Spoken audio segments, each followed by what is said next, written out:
देख रहे हैं आपके अपने चैनल बहुजन साथी। दरअसल आपको बता दें एससी एसटी आरक्षण को लेकर एससी एसटी आरक्षण में वर्गीकरण को लेकर जो फैसला सुप्रीम कोर्ट ने दिया था उसकी खिलाफत सभी लोगों ने की। बहुजन समाज के दबाव और एससी एसटी समाज के लोगों के आगे प्रधानमंत्री मोदी झुके। उन्होंने कहा कि इस फैसले को मैं लागू नहीं करना चाहता, ना ही ऐसी कोई सरकार की मंशा है। जो एससी एसटी के सांसद थे वो प्रधानमंत्री नरेंद्र मोदी से मिले थे। मिलने के बाद प्रधानमंत्री नरेंद्र मोदी ने उन सांसदों को ये भरोसा दिया था। लेकिन आज बीएसपी सुप्रीमो बहन मायावती ने प्रेस कॉन्फ्रेंस करके एक बड़ा बयान दिया। उन्होंने कहा कि प्रधानमंत्री मोदी के आश्वासन से हम नहीं मानते उनके आश्वासन को। उनके आश्वासन या तो किसी सरकारी ट्वीट के जरिए या फिर किसी सरकारी नोट्स के जरिए या फिर किसी सरकारी संस्थान के जरिए कोई उनका आश्वासन आएगा तभी हम मानेंगे, नहीं तो सरकार अपना स्टैंड क्लियर कर दे। और साथ ही सरकार चाहती है कि एससी एसटी समाज के लोगों को नुकसान ना हो, तो इससे पहले ही कुछ दिन पूर्व ही सरकार को संविधान में संशोधन करके अध्यादेश लाए जाना चाहिए था। साथ ही आपको बता दें बीएसपी सुप्रीमो मायावती ने सीधा स्पष्ट कहा है कि मोदी का जुमला नहीं चलेगा और खुद उनको स्पष्ट करना पड़ेगा और अध्यादेश लाकर इस जो फैसला सुप्रीम कोर्ट का आया है उसके खिलाफ उसका कहीं ना कहीं जो फैसला आया है वो बहुत ही गलत है और उसका उन्हें साथ देना पड़ेगा। माननीय प्रधानमंत्री जी का ये हवाई आश्वासन देना कि माननीय सुप्रीम कोर्ट के इस निर्णय को नहीं लागू किया जाएगा और फिर इस मामले में कोई भी कदम न उठाना तथा कोई भी कार्रवाई आदि न करना, ये स्पष्ट रूप से दर्शाता है कि या तो माननीय प्रधानमंत्री जी द्वारा इस तरह का कोई आश्वासन एससी एसटी वर्गों के सांसदों को दिया ही नहीं गया है या फिर ऐसा आश्वासन केवल इन वर्गों के लोगों को। साथ ही बीएसपी सुप्रीमो मायावती ने प्रधानमंत्री मोदी को लेकर तमाम बातें कही हैं। साथ ही आपको बता दें बीएसपी सुप्रीमो मायावती ने विपक्ष यानी राहुल गांधी, आम आदमी पार्टी, समाजवादी पार्टी को लेकर भी अपने बड़े तर्क और बड़ी बातें कही। उन्होंने कहा कि चुनाव से पहले तो संविधान उठाकर हाथ में चल रहे थे, संविधान दिखा रहे थे कि हम संविधान के हितैषी हैं, हम संविधान के साथ हैं, लेकिन क्या अब वो संविधान नहीं बचा पा रहे हैं। कांग्रेस पार्टी ने तो अभी तक अपना स्टैंड भी क्लियर नहीं कर पाई है। तो दलित समाज के लोगों से, एससी एसटी समाज के लोगों से अपील है कि उनसे पूछिए कि अपना स्टैंड क्यों नहीं तुम क्लियर कर पा रहे हैं। ये बात बीएसपी सुप्रीमो बहन मायावती ने आज अपनी प्रेस कॉन्फ्रेंस में कही। ना किया जाए। अभी तक भी कांग्रेस पार्टी चुप क्यों बैठी है, इन वर्गों को ये भी सोचने की बात है। इस पार्टी के बारे में इन वर्गों को ये भी सोचने की बात है।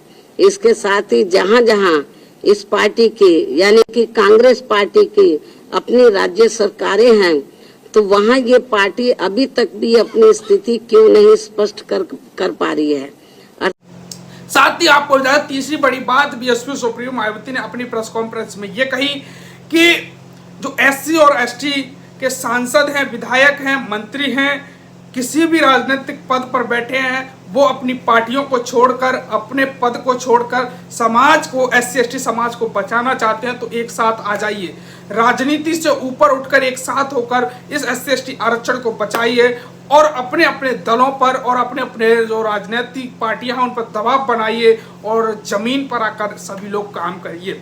ये बात बीएसपी सुप्रीमो मायावती ने आज की प्रेस कॉन्फ्रेंस में कही। गया है ऐसे में मेरी इस देश के सभी एससी व एसटी वर्गों के सांसदों एवं एमएलए व एमएलसी तथा अन्य राजनीतिक पदों पर बैठे लोगों से भी, चाहे वो किसी भी पार्टी से चुनकर आए हों, उन सभी से ये कहना है कि ये लोग बीजेपी, कांग्रेस, समाजवादी पार्टी, आम आदमी पार्टी व अन्य पार्टियों के भी एससी व एसटी वर्गों के आरक्षण के विरुद्ध उनकी नियत व सोच से जरूर सजग हो जाएं, सचेत रहें और अपने मूलभूत संवैधानिक आरक्षण के अधिकारों को खत्म होने से बचाने के लिए एकजुट होकर इसके विरुद्ध अपनी आवाज एक संवैधानिक और और शांतिपूर्वक तरीकों से पूरी जोरदारी से उठाएं। वहीं आपको बता दें, बीएसपी सुप्रीमो मायावती ने स्पष्ट कर दिया कि हमारा स्टैंड क्लियर है कि हम संविधान जो बाबा साहब भीमराव अम्बेडकर जी ने जो आरक्षण दिया है उसके साथ हैं और उसके साथ कोई भी छेड़छाड़ हम बर्दाश्त नहीं करेंगे।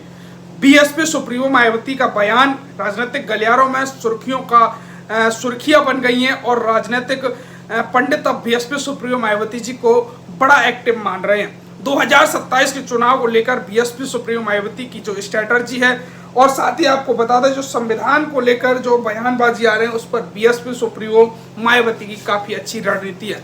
साथ ही बीएसपी सुप्रीमो मायावती ने आज एक बड़ी मांग की कि हाई कोर्ट और सुप्रीम कोर्ट में जो जज आ रहे हैं वहां भी आरक्षण होना चाहिए, वहां भी SC ST समाज के जो जज हैं वो बैठने चाहिए, जिससे कि बार बार जो SC ST समाज के लोगों के लिए जो फैसले कोर्ट के द्वारा आ रहे हैं वो नहीं आएंगे।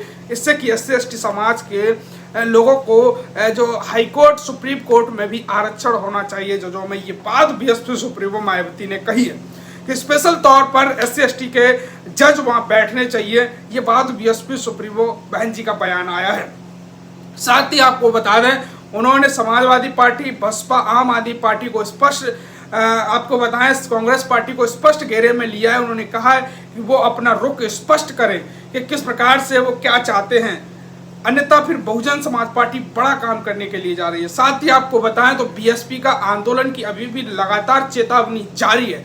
बीएसपी सुप्रीमो मायावती का स्पष्ट कहना है कि तब तक प्रधानमंत्री नरेंद्र मोदी का कोई सरकारी दस्तावेज में इसका खिलाफत नहीं आ जाती है या फिर अध्यादेश लाकर इसको पूर्णतः बैन कर देना चाहिए। SC ST के बच्चों के भविष्य को बचाना चाहते हैं तो। साथ ही बीएसपी सुप्रीमो मायावती का आज के ट्वीट की कुछ क्लिप है वो भी मैं ऐड कर देता हूँ, वो भी सुनिए आप। वीडियो अंत देख लीजिए। आप सभी का बहुत बहुत भी कहना है कि अब समय आ गया है जबकि माननीय उच्च न्यायालय एवं उच्चतम न्यायालय आदि की नियुक्तियों में भी SC व ST वर्गों के लिए पद आरक्षित किया जाए, जिससे कि इन उच्च अदालतों में इन वर्गों के लोगों की भी बात सुनी जाए और समझी जाए और भविष्य में माननीय सुप्रीम कोर्ट द्वारा नागराज केस में दिए गए निर्णय एवं दिनांक 1 अगस्त 2024 को दविंदर सिंह बनाम पंजाब राज्य में दिए गए निर्णय की तरह के अन्य कोई और निर्णय SC व ST वर्गों के विरुद्ध देकर उनके संवैधानिक अधिकारों का हनन न किया जाए।